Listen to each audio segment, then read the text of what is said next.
Você esfrega os olhos tentando compreender tudo. Buracos circulares perfeitos no fundo do oceano, ao largo da costa de Big Sur, na Califórnia. Você não faz ideia de como isso aconteceu, mesmo sendo uma bióloga marinha com anos de prática. Você passa por alguns dos registros mais antigos e descobre que esses buracos existem desde os anos 90. Em 1999, um sonar montado em um navio realizou um levantamento e encontrou 5.200 dessas pockmarks, ou grandes buracos com mais de 1.300 km² no fundo do oceano. Elas parecem crateras lunares debaixo d'água. Você entra em contato com sua equipe e prepara o robô para descer, explorar o local e trazer de volta algumas amostras. Você e a equipe se dirigem até a costa e entram no barco. Você está sentada, controlando o robô com um joystick. Seu companheiro de equipe coloca o robô na água e ele mergulha. Tudo parece normal perto da superfície, mas à medida que o robô desce, as pockmarks começam a aparecer. Um monte de barcos passam rápido por você, fazendo perder o equilíbrio e o foco. O robô liga a lanterna para você ver melhor, mas à medida que desce ainda mais, a resolução é menos nítida, quase atinge o fundo, e os orifícios são formas circulares lisas e quase perfeitas. Alguns desses buracos que eram visíveis na leitura do sonar medem mais de 9 metros de diâmetro e 4,5 metros de profundidade. Você mostra as imagens ao resto de seus companheiros de equipe e eles ficam chocados. O robô continua nadando, mas parece haver mais buracos ao redor. Muitos deles são muito pequenos para o scanner capturar de cima. Essas microdepressões são íngremes e têm uma espécie de cauda em uma certa direção. É possível que as correntes subaquáticas tenham desempenhado um papel em sua forma. Onde quer que o robô nade, há novos buracos ao redor. Depois de algumas horas, o robô volta para o barco com algumas amostras. Você as leva de volta ao laboratório e as estuda. O robô captura claramente imagens de lixo humano, mas as amostras não indicam nada alarmante por enquanto, apesar do fato de que 1/3 dos buracos está cheio de lixo. Ainda não há explicação de como eles se formaram. É tarde da noite e o resto da sua equipe volta para casa. Você está exausta no laboratório, ainda tentando encontrar algumas respostas. Acorda no dia seguinte e, enquanto faz o café da manhã, tem essa ideia de que talvez esses buracos sejam gases, o que pode ser prejudicial à vida marinha. Você rapidamente pega o robô e navega para o oceano mais uma vez. Desta vez, você nem pensou em ligar para seus companheiros de equipe. Você coloca o robô na água e fica atrás da tela para controlá-lo. O robô desce até o fundo do oceano e faz uma pesquisa. Até o momento, os buracos ainda parecem estar cobertos de lixo, mas alguns dos buracos possuem vida marinha morando dentro deles, como peixes e algas. Depois de muita investigação, não parece que eles estão produzindo bolhas, o que significa que não há gases, mas você está determinada a encontrá-los. Depois de um tempo, você alcança uma daquelas grandes pockmarks e o robô começa a escanear. Você encontra algumas bolhas vindas de uma fonte, porém o robô não consegue encontrá-la. Ele nada ao redor tentando achar o lugar, mas nada. Então você traz o robô de volta ao laboratório e trabalha nele. Você prende alguns braços mecânicos nele que podem levantar coisas e movê-las. Logo, traz o robô de volta ao mesmo local. No entanto, as bolhas não são tão frequentes quanto antes. Então você usa os braços para mover um pouco do lixo e descobre que as bolhas estão sendo produzidas por um grupo de caranguejos que se encontra ao lado de uma pilha de plástico. Bingo! A má notícia é que você ainda não tem ideia da razão das microdepressões e pockmarks existentes. Enquanto você tenta controlar o robô para voltar à superfície, um polvo envolve seus tentáculos em torno dele, puxando o robô para baixo. Você tenta se desvencilhar com os controles e coloca o robô em potência máxima. Mas as sucções do polvo são fortes demais para o robô se soltar. É um jogo de cabo de guerra entre o polvo e o robô. Ele leva o robô para baixo de uma pilha de lixo, pensando que será o almoço. Você volta para o laboratório ainda mais confusa. O robô coletou mais amostras para você estudar. Seu olho está colado no microscópio, tentando descobrir o que está acontecendo, mas nada. Você decide fazer um teste de datação por carbono, para determinar quantos anos esses buracos têm. Depois de um tempo, verifica os resultados e fica ainda mais atordoada do que antes. Eles mostram que os buracos têm cerca de 400 mil anos. Então é provável que o lixo humano não tenha sido a causa de tudo isso. Você não dorme por várias noites, tentando descobrir a verdade. Você reúne sua equipe mais uma vez e realiza uma pequena coletiva de imprensa sobre isso. Você afirma que pode ser algo com o qual devemos nos preocupar, mas ainda não pode contar mais do que sabe. Com todo o trabalho cerebral em conjunto, você descobre que os grandes pockmarks não mudaram e não estão ativos há mais de 50 mil anos. Os buracos mais novos provavelmente foram criados pelo lixo humano que se instalou no fundo do oceano. A vida marinha reuniu um pouco desse lixo, como plástico e equipamentos de pesca descartados, e criou um lar para si. É por isso que cerca de 4.500 dos buracos são mais novos e contêm lixo, mas ainda não responde à razão de os buracos terem surgido. De volta à estaca zero. A única maneira de ver o que realmente está acontecendo é limpar o lixo debaixo d'água e estudá-lo. A história rende manchetes na comunidade local e chama a atenção de uma equipe de limpeza.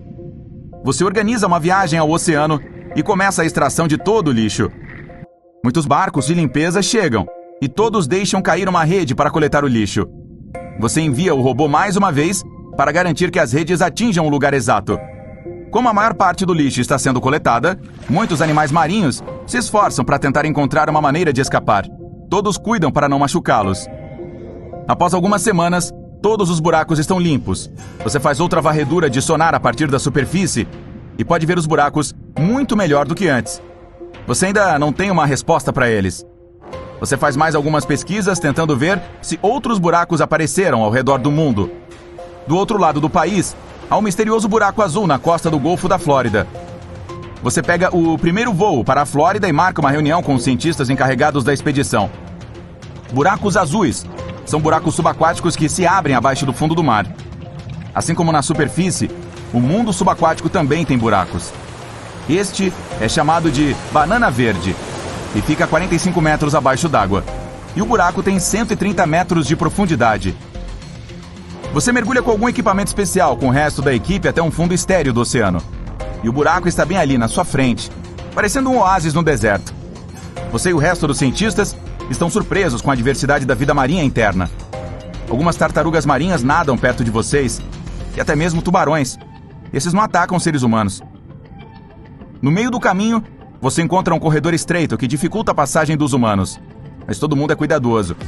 Tem corais, esponjas, moluscos nos cantos. Você coleta algumas amostras e volta para o laboratório. Os buracos azuis, em geral, são mais ricos em nutrientes do que terras estéreis e abrigam muita vida marinha singular. Eles são bastante comuns e não representam nenhum tipo de ameaça para ninguém. Depois de fazer as conexões, você acredita que os buracos ao largo da costa da Califórnia não têm nada a ver com os buracos azuis. O mistério continua. Tão antigo quanto o mundo, um enorme buraco sem fundo libera cheiros repugnantes que enchem a área ao redor. Sons estranhos vêm das profundezas deste poço misterioso. As pessoas têm muito medo de andar por perto e falar abertamente sobre esse local. Se você olhar lá embaixo, não verá nada além de uma escuridão sinistra. Tudo isso soa como um enredo de filme de terror. Mas é a realidade. Essa abertura assustadora realmente existe. E agora vamos lá para descobrir o que é. Você pega um avião para o sudoeste da Ásia. Então vai para o sul da Península Arábica. Entra no carro e dirige até o lugar chamado Poço de Barhut. Ninguém concorda em ir junto, porque acredita que o local é muito perigoso. Ele fica no deserto da província de Al-Mara, no Iêmen. Para chegar lá, é preciso passar por dunas e planícies sem vida. Quanto mais perto chega, mais silencioso fica ao redor. Quase não há vegetação e não se vê nenhum animal. Apenas alguns pássaros voam. Seu GPS diz que está quase lá. Você para e sai do carro. Um cheiro desagradável imediatamente se infiltra no seu nariz. Não é possível distinguir o que é. Algumas pessoas dizem que o odor é de ovo podre. Você cobre o nariz com um pano e segue em frente. Mas ainda sente o odor mesmo através do tecido. Então dá alguns passos à frente e finalmente vê um buraco gigante no meio do deserto. Ele tem 30 metros de largura. Isso é quase uma quadra de basquete. Mas não é o tamanho que assusta, e sim a escuridão. É tanta que não é possível ver nada. É como se alguém tivesse derramado uma mancha de tinta preta no meio da areia dourada. O sol está brilhando, mas a abertura no chão absorve toda a luz. As pessoas sobrevoaram o local em um helicóptero. Os fotógrafos usaram as lentes mais poderosas em suas câmeras para ver pelo menos alguma coisa. Mas não captaram nada além da escuridão. Até mesmo um drone especial foi usado, mas não captou nada. A escuridão é tão profunda que ninguém conseguiu descobrir a profundidade exata ainda. De acordo com cálculos aproximados, está entre 100 e 250 metros. Isso é quase metade do Empire State Building. Você joga uma pedra no buraco e ouve ela bater nas paredes. A cada batida, o som fica mais baixo. Não dá para escutar o momento em que toca o fundo. Você decide passar a noite no carro, ao lado do poço. Por várias horas, vira e rola no banco e não consegue dormir. Finalmente cai no sono. Está tendo um pesadelo real. Monstros terríveis saem do buraco e o cercam. Felizmente, os primeiros raios de sol o acordam. Os moradores também acreditam que o local é uma prisão para algumas criaturas malignas que gritam e emitem um cheiro desagradável. Você ouve sons estranhos e assustadores e não consegue explicar a natureza deles. O cheiro é tão repugnante que tem um ataque de náusea. Então se afasta do buraco alguns metros para o lado. No momento, esse poço no Iêmen é uma das maravilhas da natureza menos estudadas e mais misteriosas. Os cientistas ainda não sabem de onde surgiu, o que está escondido lá dentro e quantos anos tem. Muitas pessoas dizem que existe há milhões de anos. Talvez tenha sido formado antes da época em que os dinossauros andavam na Terra. O pior é que é quase impossível explorar o local. Há pouquíssima ventilação no interior e quase nada de oxigênio. Isso torna qualquer pesquisa perigosa e cara. Os moradores têm medo de falar em voz alta sobre o poço, pois pode dar azar e problemas para a vida. Além disso, algumas lendas dizem que ele ameaça toda a vida no planeta e pode causar o fim do mundo. Durante séculos, houve lendas de que os espíritos malignos que vivem lá às vezes saem. No entanto, há também hipóteses mais científicas para seu surgimento, como obras. Pode ter sido perfuração de solo ou mineração. Tudo isso poderia ter causado vibrações dentro da crosta terrestre e criado o buraco. Quem sabe a erosão do calcário ou a movimentação de sais ou salmouras geológicas. E há ainda uma teoria científica semelhante à lenda sobre o fim do mundo, que diz que a grande abertura é a boca de um supervulcão adormecido que a qualquer momento pode acordar e expelir 1 milhão de toneladas de lava e cinzas vulcânicas. Talvez mais pesquisas sejam capazes de resolver o mistério. Agora vamos para outro buraco misterioso. Desta vez, não no solo, mas na água. Depois das areias quentes do Iêmen, hora das águas frias da costa de Belize. Aqui está o Grande Buraco Azul. Você está navegando em um barco, a água ao redor é azul, mas assim que entra na área do buraco, ela fica mais escura. O enorme Poço Preto fica bem no meio do Mar Azul. Ele tem 300 metros de largura e 120 de profundidade. A Estátua da Liberdade caberia facilmente ali. O mais interessante é a forma perfeitamente redonda. É como se alguém o tivesse criado artificialmente e usasse como um enorme depósito. Por muito tempo, acreditou-se que o buraco foi criado com tecnologias espaciais ou por representantes de uma antiga civilização desaparecida. Ao contrário do poço no meio do deserto, dá para descer neste. E algumas pessoas fizeram isso. A teoria sobre a origem artificial do local foi rejeitada em 1971. Naquele ano, o famoso pesquisador Jacques Cousteau desceu até lá e provou que o Grande Buraco Azul foi criado pela natureza. Isso aconteceu centenas de milhares ou talvez milhões de anos atrás. Graças à estrutura das formações de estalactites no interior, ele descobriu que um forte terremoto ocorreu no planeta há cerca de 200 milhões de anos. Houve uma mudança na plataforma tectônica. Depois disso, o chão desabou mais e formou um funil. Isso se deu no final da Era do Gelo, quando o gelo começou a derreter. Mas este não é apenas um poço profundo. Há muitas cavernas subterrâneas no interior dele. É como um longo labirinto onde se pode facilmente se perder. Para mergulhar ali, é preciso de um grande suprimento de oxigênio e uma equipe de mergulhadores profissionais que conheçam bem esses labirintos. Então você coloca um traje de mergulho e 2 tanques de oxigênio e desce. No início, encontra muita vida marinha. Várias espécies de tartarugas, tubarões, polvos e mais de 60 de corais. E quanto mais fundo vai, mais vazio fica o buraco. Nas paredes lisas, é possível perceber entradas para labirintos intrincados. As cavernas inundadas são interessantes com estalactites e estalagmites. Mas você não se arrisca de ir longe nelas. Assim como no interior das pirâmides egípcias, algumas pessoas não conseguem encontrar o caminho de volta aqui. Então, decide ir até o fundo. Mas não pode fazer isso sem uma embarcação especial. Então, precisa pagar muito dinheiro e alugar um submarino. Ou pode sentar em casa e assistir ao mergulho online no local. No final de 2018, uma equipe de cientistas realizou uma expedição ao fundo do buraco azul e fez uma transmissão ao vivo. Eles conseguiram tirar novas fotos do interior e criaram o primeiro mapa 3D dali.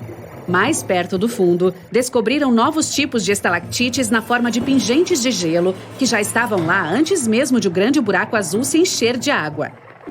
Além disso, uma espessa camada de sulfeto de hidrogênio foi encontrada no interior.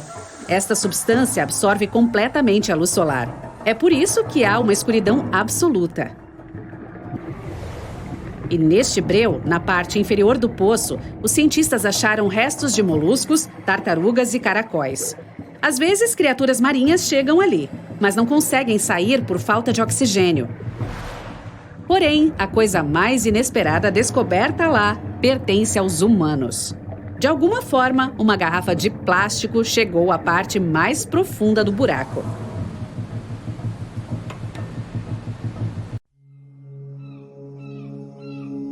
Você se deita de frente sob o sol escaldante no meio do deserto, quando de repente sente um cheiro extremamente ruim. Você tenta rastejar até a fonte para ver se talvez alguém lá possa ajudá-lo, mas tudo o que vê é um grande buraco no meio do nada. Você rasteja até lá e enfia a cabeça no buraco. Houve algo muito fraco lá embaixo, mas está muito escuro para enxergar alguma coisa. Ainda assim, o cheiro ruim faz cócegas nas narinas. Você se afasta com nojo e se levanta para ter uma visão melhor disso. O orifício tem aproximadamente 30 metros de diâmetro, sem nada ao seu redor. Você anda vagando pelo deserto há dias e acabou de ficar sem comida e água, mas a uma certa distância vê o que parece ser uma pequena cabana. Você caminha até ela por mais algumas horas, até que chega aos arredores de uma aldeia. Um morador local, montando um camelo, diz que você está na província de Al-Mara, na região leste do Iêmen, que fica bem perto de Omã. Ele imediatamente leva você para sua cabana de lama, lhe dá comida e um pouco de água. Sentindo-se revigorado e cheio, você pergunta a essa pessoa sobre o buraco no chão do deserto. Seus olhos afundam e seu rosto fica pálido. Ele agarra você pela manga em silêncio, o expulsa da cabana e fecha a porta. Você tenta bater na porta mais uma vez, mas ele ignora. À frente fica o mercado da vila, onde certamente poderia obter algumas respostas das pessoas. Você vai até lá e todo mundo começa a olhar como se você fosse algum tipo de ameaça. Eles sentem algo estranho em você. Você coloca seu capuz e segue para falar com um comerciante. Enquanto compra um pouco de comida, pergunta ao vendedor sobre o buraco, mas ele se recusa a lhe vender qualquer coisa. Ele até o empurra para a rua. Você vai até outro vendedor e pergunta sobre o buraco. No começo, ele está relutante em lhe dizer qualquer coisa, mas depois de ter comprado alguns itens de sua loja, ele finalmente admite. Ele o leva para uma pequena pousada e pede para você se sentar. Pede que mantenha sua voz baixa ao falar sobre isso. Ele então pede uma bebida e começa a explicar tudo o que sabe sobre o buraco. Diz a lenda que o poço de Barhut, que está em Hadramut, é um lugar amaldiçoado, uma prisão para os espíritos. Ele afirma que qualquer objeto que se aproxime dele eventualmente desaparece. O garçom volta com 2 bebidas refrescantes e o homem rapidamente para de falar. Assim que o garçom sai, ele volta a falar sobre o poço. A razão pela qual as pessoas o estavam evitando quando você mencionou o poço é porque acredita-se que o local traga azar para qualquer um que passe perto dele. Os moradores até conseguiram sentir isso através de você. O homem diz que não acredita em tais superstições, mas você quer saber mais. À noite, você volta para o poço para descobrir se o que ele disse é verdade. Você se senta ao lado do poço e concentra todos os seus sentidos. Está tudo quieto. Nada além do vento do deserto escovando contra a areia. Você ouve algo que soa como um sussurro vindo do buraco, como se estivesse chamando você para entrar. Você se levanta da sua meditação e caminha em direção ao buraco. O som fica mais alto, mas você ainda não consegue entender nada. Então, enfia a cabeça no buraco para ouvir, enquanto prende a respiração, mas parece não dizer nada com nada. No dia seguinte, você pega uma corda e uma picareta e espera até o anoitecer para se preparar para o próximo passo, descer pelo buraco. A noite chega e você amarra a corda em torno a uma árvore. Você desce enquanto segura a corda com uma mão e uma tocha com a outra. Você tenta respirar pela boca, mas começa a sentir que precisa respirar mais fundo quanto mais desce. Acredita-se que o buraco tenha cerca de 260 metros de profundidade, mas você só conseguiu descer cerca de 6 metros. Você não esperava que fosse tão profundo. Então começa a subir de volta, mas decide soltar a tocha no buraco para ver até onde ela vai. A chama vai ficando cada vez menor à medida que desaparece na escuridão. Talvez o homem estivesse certo, apenas folclore da aldeia sobre algo que eles não podem explicar. Os cientistas afirmam que o buraco tem milhões de anos e praticamente não tem ventilação. Mesmo que exista há tanto tempo, é tão misterioso hoje quanto era na época em que surgiu. Você está andando na Sibéria procurando por algumas renas, quando de repente houve uma explosão à distância. Todas as suas renas se espalham e o frenesi está grande demais para reuni-las. Você corre até a fonte da explosão e encontra uma enorme cratera em uma área pela qual acabara de passar. Em agosto de 2020, um buraco enorme foi descoberto na Sibéria, na Rússia, com cerca de 30 metros de profundidade e 20 de largura. Os moradores e pesquisadores locais ficaram surpresos ao encontrá-lo lá. Esse é o 9º buraco documentado na região desde 2013. Você liga para as autoridades locais e uma enorme equipe de cientistas chega com equipamentos científicos de aparência estranha. Eles afirmam que essa cratera é a maior que já viram até agora. A maioria dessas crateras foi encontrada por acidente por pessoas fazendo passeios não científicos de helicóptero ou por caçadores e pastores. Os cientistas não conseguem explicar com certeza absoluta esses casos, mas sabem exatamente por onde começar. Permafrost, a coisa que cobre 2/3 de todo o território do país. Os cientistas acreditam que, estudando o permafrost, que contém certos produtos químicos, podem descobrir por que essas crateras estão surgindo. Amostras das crateras contêm muitos produtos químicos, mas principalmente metano. Os cientistas coletaram muitas amostras do solo congelado, do chão e do gelo. Eles tiveram que descer pela cratera para coletar a maioria delas. E dentro de 2 anos, essas crateras acabam se transformando em lagos. De acordo com seus estudos, os gases, que são compostos principalmente de metano, se acumulam nas camadas superiores do permafrost. E eles podem vir tanto das camadas profundas da Terra quanto daquelas próximas à superfície. Esses gases acabam ficando presos no gelo à medida que se acumulam, criando pressão suficiente para estourar pelo solo congelado. Os cientistas afirmam que esses buracos gigantes são resultado das temperaturas crescentes, mas essa é apenas uma teoria. Ainda não se tem certeza de como poderiam ter se formado. Mas como a maioria dessas crateras se forma em áreas remotas do Ártico e leva anos para tomar forma, ninguém realmente fala sobre elas. Você está dormindo profundamente na cidade de Fukuoka, no Japão. Por volta das 5 da manhã, houve uma explosão alta e sente o chão tremer. O Japão é propenso a terremotos e tsunamis, então você está preparado para o pior. Mas o chão e o prédio não estão tremendo mais. Você verifica a energia e nada. Todo o apartamento e até o bairro estão completamente escuros. Você olha para longe da varanda e vê um enorme buraco no meio de uma estrada de 5 pistas. Você sai do prédio e se junta à multidão se reunindo do lado de fora. O buraco tem cerca de 20 metros de profundidade e engoliu tudo ao seu redor. Os semáforos, calçadas e um ponto de ônibus foram engolidos. Até mesmo partes de edifícios foram destruídas, deixando as vigas de suporte ainda de pé. Todo o sistema de metrô está totalmente disfuncional e cerca de 800 famílias estão passando por apagões. Até o aeroporto e o metrô foram afetados. As autoridades locais evacuam toda a área caso mais sumidouros surjam ou explosões de gás ocorram. Alguns dias depois, está tudo consertado. Os engenheiros e empreiteiros japoneses levaram apenas 48 horas para preencher o buraco e uma semana para reabrir a área ao público. A explosão pode ter sido causada por alguma construção em uma linha de metrô, mas o sumidouro está afundando novamente. As pessoas notaram que a rua parecia cair cerca de 8 centímetros no tráfego intenso, mas com manutenção tempestiva, o Japão pode consertar qualquer coisa da maneira mais rápida possível. A superfície da Lua tem milhões de crateras, mas algo mais chamou muita atenção nela. Um buraco gigante e raro que parece ser um tubo.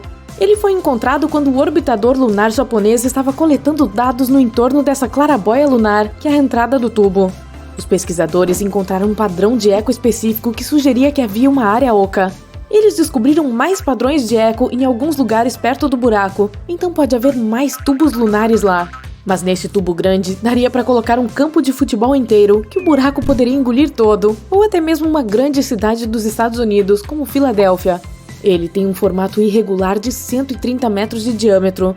Os cientistas acham que pode haver cavernas secretas, um sistema de túneis ou um país das maravilhas geológico inteiro sob a superfície. Pode ser um bom abrigo para astronautas que pousam na Lua, ou mesmo um porto para uma colônia lunar. Ninguém conseguiu ficar na Lua por mais de 3 dias devido às condições de lá. Ela tem uma ampla gama de temperaturas, baixa atmosfera e nenhum campo magnético que protegeria a vida na superfície de coisas como radiação ou fortes raios solares. Os astronautas usam trajes espaciais, mas estes não os protegem por longos períodos de tempo, mas um tubo de lava poderia. Quando um fluxo de lava esfria, ele vira uma crosta dura que depois fica mais espessa e forma uma cobertura sobre a mesma lava. Ela continua a fluir, mas quando para, o canal pode drenar, o que resulta em um tubo vazio. Nosso planeta também tem tubos de lava, mas eles não são tão grandes quanto o encontrado na Lua. Existe um tipo especial de árvore chamado Árvore da Lua. Ela é cultivada a partir de sementes que foram levadas ao espaço durante uma das missões e depois retornaram para a Terra. Você pode encontrar essas árvores em diferentes lugares do mundo, inclusive no Brasil. A Terra é 27% maior que a Lua e muito mais massiva. Nossa gravidade é mais forte. Se você deixar cair uma pedra na Terra, ela cairá mais rápido do que se fosse na Lua. 68 quilos na Terra são apenas 11 quilos na Lua. A Terra tem vários satélites circulando ao seu redor, mas a Lua é o único natural. Nossa Lua se formou durante uma grande colisão da Terra e mais um planeta do tamanho de Marte. Isso aconteceu há cerca de 4,6 bilhões de anos, logo depois que o Sol e nosso sistema solar se formaram. Após a colisão, uma nuvem de rocha vaporizada entrou em órbita ao redor do nosso planeta, resfriou e moldou um anel de pequenos corpos sólidos. Mais tarde, eles se juntaram e se tornaram a Lua, deixando crateras como lembrança dessa colisão. Se você estiver na superfície da Lua, a sua sombra será mais escura do que na Terra. Isso ocorre pois não há atmosfera para espalhar a luz e criar sombras mais claras. Uma das luas de Júpiter tem centenas de vulcões e erupções bárbaras, às vezes jorrando fuligens a 400 mil quilômetros na atmosfera. Essas erupções acontecem por causa da gravidade extremamente forte a que esta lua está exposta. Seu interior tensiona e relaxa nos períodos em que se aproxima e se afasta de Júpiter, o que gera energia suficiente para atividades vulcânicas insanas. E não são apenas os planetas, até mesmo corpos espaciais muito pequenos às vezes têm luas. Em 1993, pesquisadores descobriram um asteroide de 32 km de largura e sua lua de aproximadamente 1,5 km de largura. É necessário um brilho de 400 mil luas para equilibrar com o brilho da nossa estrela central, o Sol. A Lua reflete a luz que recebe do Sol, mas não produz a sua própria. Esse brilho depende do ângulo entre a Lua, a Terra e o Sol. Nossa Lua fica a cerca de 32 terras de distância de nós e a 29 terras quando mais próxima. Quando a noite está mais clara, parece que dá para tocar a Lua cheia, mas se você quisesse fazer isso, teria que viajar até 400 mil quilômetros. Entretanto, há água na Lua. Não poças ou lagos, mas grânulos de água congelada que existem em partes onde a sombra é permanente, perto dos polos lunares. Os cientistas acham que a água surgiu na Lua há muito tempo, durante um período em que ela e a Terra foram constantemente atingidas por asteroides e cometas que continham água congelada. Esse processo pode até ter nos ajudado a formar nossos próprios lagos e oceanos, não apenas a água congelada da Lua. Pesquisas mais recentes dizem que o interior da Lua já tinha água e que ela foi para a superfície durante atividades vulcânicas. E o mesmo pode ter acontecido no nosso planeta também. Das 200 luas no nosso sistema solar, a nossa é a 5ª maior. A lua de Júpiter, Ganimedes, é a maior, quase 1,5 vezes maior que a nossa. A Apollo 11 foi a missão em que a humanidade pousou pela primeira vez na Lua. Foi um momento muito importante, transmitido para o mundo todo. Mas ele quase foi interrompido por uma grande tempestade de vento que estava acontecendo na Austrália naquela época. O Observatório Parkes foi instalado lá para ser usado na obtenção dos sinais de transmissão do nosso satélite. A Lua não é um círculo perfeito. Ela tem mais a forma de um ovo, com a extremidade mais grossa apontando para nós. Essa forma é derivada da sua rotação. A lua cheia pode te manter acordado. Estudos mostraram pessoas que tinham o sono menos profundo e demoravam mais para adormecer durante o período de lua cheia. Não era por causa do brilho dela, mas do ciclo lunar que influencia nosso relógio biológico interno. A cada ano, a Lua está se afastando da Terra por causa da interação entre a força gravitacional lunar e nossos oceanos. Em um ano, ela se move cerca de 4 centímetros, o que significa que em cerca de 600 milhões de anos estará 23.500 quilômetros mais distante da Terra do que está agora. Esse número não é acidental, esse é o momento em que os eclipses solares totais vão parar de acontecer. Faz algumas décadas que a humanidade não pisa na Lua, mas as pegadas ainda estão novinhas, pois não venta lá. Então, essas pegadas podem ficar lá por milhões de anos. A Lua tem seu próprio fuso horário denominado Horário Lunar Padrão. O tempo é diferente por lá, então um ano é dividido em 12 dias, considerando que cada um é tão longo quanto um mês nosso. Os dias receberam o nome de astronautas que caminharam na Lua. O calendário lunar começa no momento em que Neil Armstrong pisou lá, em 1969. Existem possíveis fontes de energia para os seres vivos em uma das luas de Saturno. Ela tem um oceano sob a superfície e pode apresentar algumas reações químicas semelhantes às que ajudam certas formas de vida no nosso planeta a sobreviverem. A Lua tinha vulcões ativos, provavelmente durante a época dos dinossauros. A lava derretida endureceu em sua superfície há bilhões de anos, o que ajudou a criar crateras lunares únicas, mas os vulcões estão adormecidos há muito tempo. A Lua tem terremotos, ou melhor, lunamotos. Assim como o nosso planeta, a Lua também tem uma crosta que passa por mudanças e deslocamentos. Os tremores ocorrem quando a crosta aquece e se expande, ou podem até ser causados por impactos de meteoritos. Lunamotos não são tão fortes quanto terremotos, mas podem durar muito mais tempo, já que a Lua não tem água suficiente para evitar vibrações sísmicas. A Lua tem uma grande variação de temperaturas, pois não tem atmosfera. Durante o dia, pode chegar a 93 graus Celsius, mas nos seus polos, a temperatura fica em torno de 240 graus negativos. Em 2019, astronautas descobriram um estranho fenômeno espacial. A Lua estava cruzando na frente do Sol e, em um momento, parecia que havia parado e depois começado a se mover para trás. É a mesma ilusão de ótica de quando você está dirigindo na rodovia e passa por um carro mais lento que você. Em um momento, conforme você avança, pode parecer que está indo para trás. A crosta lunar não é igualmente espessa em todas as suas partes. Algumas têm até 60 km de espessura, enquanto outras são muito mais finas. A Lua por si só não muda de cor. Quando a luz solar atravessa nossa atmosfera, ela se reflete na luz e nos faz vê-la como rosa ou vermelha. Às vezes, partículas de poeira são lançadas na atmosfera e, em combinação com a luz do Sol, dão à Lua um brilho alaranjado. A Lua não tem um lado escuro, há apenas um lado distante que não conseguimos ver da Terra. Ela gira em seu eixo uma vez e faz um círculo ao redor da Terra ao mesmo tempo. É por isso que vemos apenas uma face dela o tempo todo. Todos os planetas do nosso sistema solar têm pelo menos uma lua, exceto Mercúrio e Vênus. Mercúrio tem menos massa que o nosso planeta, então a gravidade dele é menor que a nossa, cerca de 38% da gravidade da Terra. Isso significa que 45 quilos na Terra seriam 17 em Mercúrio. Por causa da gravidade mais fraca e por estar tão perto do Sol, Mercúrio não poderia ter sua própria lua. Provavelmente ela colidiria com Mercúrio, ou mesmo entraria em órbita ao redor do Sol, e algum dia até seria puxada para dentro dele. Vênus provavelmente não tem sua lua porque também está muito perto do Sol.